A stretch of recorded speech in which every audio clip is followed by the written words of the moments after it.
ಯಾರಿಲ್ಲ, ಒಬ್ಬಳೆ ಜಮಾಯಿಸ್ಬಿಡ್ಬೇಕು.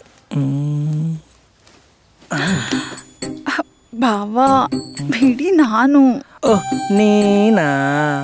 ನಿಮ್ಮ ಅಕ್ಕ ಅನ್ಕೊಂಡೆ. ಛೀ ಹೋಗಿ ಬಾವಾ, ನೀವ್ ಯಾವಾಗ್ಲೂ ಹೀಗೆ ಮಾಡ್ತೀರಾ. ನಮ್ಮ ಮದುವೆಯಲ್ಲಿ ಸೀರೆ ಉಟ್ಕೊಂಡು ಎಷ್ಟು ಚಂದ ಕಾಣಿಸ್ತಿದ್ದೆ. ಹೋಗುಮ್ಮ, ಸೀರೆ ಉಟ್ಕೊಂಡು ಬಾ ನೋಡುವ. ಛೀ ಹೋಗಿ ಬಾವಾ. ಬಾವಾ, ಅಕ್ಕ ಸ್ನಾನಕ್ಕೆ ನೀರು ಕಾಯಿಸಿದಾಳೆ, ಹೋಗಿ ಸ್ನಾನ ಮಾಡ್ಕೊಳ್ಳಿ. ನಿಂದಾಯ್ತಾ ಸ್ನಾನ? ಛೀ ಹೋಗಿ ಬಾವಾ. ಹೇಳಿದ ತಕ್ಷಣ ಉಟ್ಕೊಂಡ್ಬಿಟ್ಟವಳೆ. ರೀ, ನೀನಾ? ಇನ್ಯಾರು ಅಂತ ಇಟ್ಕೊಂಡೆ? ನೀನಂತ ಇಟ್ಕೊಂಡೆ.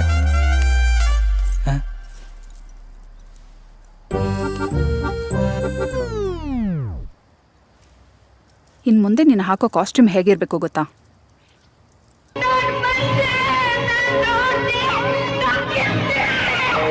ರೆಟ್ರೋ ಸ್ಟೈಲ್ ಅಕ್ಕ. ಇನ್ಮೇಲಿಂದ ಕಾಲೇಜಿಗೆ ಹೀಗೆ ಹೋಗ್ತೀಯಾ, ಹೀಗೆ ಬರ್ತೀಯಾ, ಅರ್ಥ ಆಯ್ತಾ? ಸರಿ ಅಕ್ಕ. ಹಾಂ, ಇನ್ಶೂರೆನ್ಸ್ ಕಟ್ಟಿದ್ಯಾ? ಕಣೆ ಕಟ್ಟಿದ್ದೀನಿ. ಯಾಕೆ? ಹೆಚ್ಚು ಕಮ್ಮಿ ಆದರೆ ಕ್ಲೈಮ್ ಮಾಡೋಕ್ಕೆ. ಕೈಗೇನು ಸಿಗಲಿಲ್ಲ ಅಂತ ಸುತ್ಕೊಂಡಿರೋ ಟವಲಲ್ಲೇ ಹೊಡೆದಿದ್ದೀನಿ. ನೀ ಸುತ್ಕೊಂಡಿಟ್ಟವಲ್ಲ ಮಚ್ಚ.